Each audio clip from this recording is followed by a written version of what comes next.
Friends, welcome to Jaya's garden. இன்றைக்கி நம்ம ஒரு சின்ன அறுவடை பண்ண தான் வந்திருக்கோம்.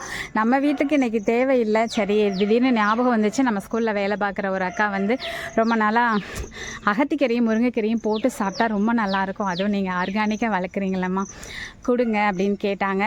ஸோ அவங்க இப்போ தான் 2 நாளைக்கு முன்னாடி ஸ்கூலுக்கு வந்திருக்காங்க. ஸோ அவங்களுக்காக இந்த அகத்திக்கீரை அண்ட் முருங்கைக்கீரை ரெண்டையும் ஹார்வெஸ்ட் பண்ணிக்கலாம் வாங்க. சரி, கொடுப்பதில் தானே இங்கே மகிழ்ச்சியே இருக்குது இல்லை?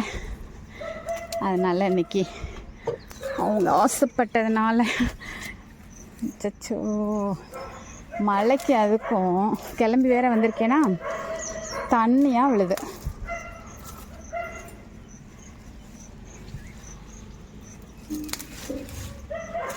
நிறையவே இருக்குது. ஆனால் அவங்க வீட்டில் ஒரு ஆள் தான், அவங்க மட்டும்தான். ஆனாலும் பரவாயில்ல, நம்ம பேரை சொல்லி ஒரு 2 நாளைக்கு சாப்பிடட்டும். இவ்வளோ காண பறிச்சிட்டேன்னா அப்படியே முருங்கைக்கீரையும் பறிச்சிட்டு வந்துடுறேன். முருங்கைக்கீரையும் பறிச்சாச்சு, கொஞ்சம் அதிகமாக தான் பறிச்சிருக்கோம். அப்படியே ஒரு 4-5 கத்திரிக்காயும் பறிச்சுக்குவோம் ஃப்ரெண்ட்ஸ். வாங்க தேடலாம்.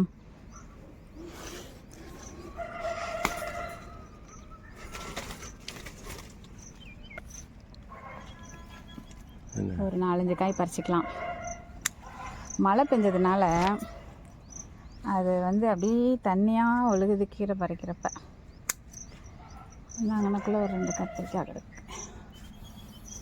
இங்கே அங்கே இருந்ததே மும்பை தாதா கத்தரி கிடந்துச்சே, காலையில் பார்த்தேன்.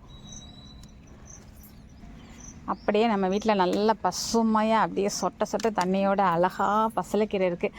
ஸோ அதையும் கொஞ்சம் கொடுக்கறத நம்ம வீட்டில் உள்ளதை அவங்க 2-3 நாளைக்கு நம்ம கொடுத்தோம்னா ஒரு வாரத்துக்கு அவங்க காய் வெளியில் வாங்கக்கூடாது, அந்த மாதிரி இருக்கணும். அப்படிங்க மழை பெஞ்சதுனால பறிக்கிறது கொஞ்சம் சிரமமாக இருக்குது.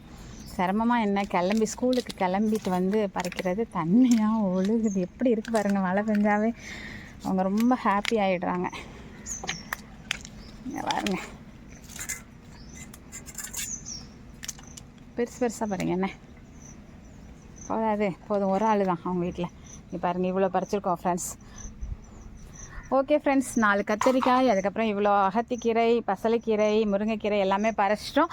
நீங்களும் இந்த மாதிரிலாம் பண்ணுறீங்களா அப்படின்னு சொல்லி கண்டிப்பாக கமெண்ட் பாக்ஸில் சொல்லுங்கள். கொடுப்பதில் தானங்க மகிழ்ச்சியே இருக்குது இல்லையா? மற்றவங்கள மகிழ்ச்சி நம்மளும் அதில் மகிழ்கிறதுல தான் நமக்கும் ஒரு மகிழ்ச்சி இருக்குது. ஓகே, நீங்கள் இந்த வீடியோ பிடிச்சிருந்தது அப்படின்னா லைக் பண்ணுங்கள், ஷேர் பண்ணுங்கள், கமெண்ட் பண்ணுங்கள், மறக்காமல் சப்ஸ்கிரைப் பண்ணி சப்போர்ட் பண்ணுங்கள் ஃப்ரெண்ட்ஸ். பாய்.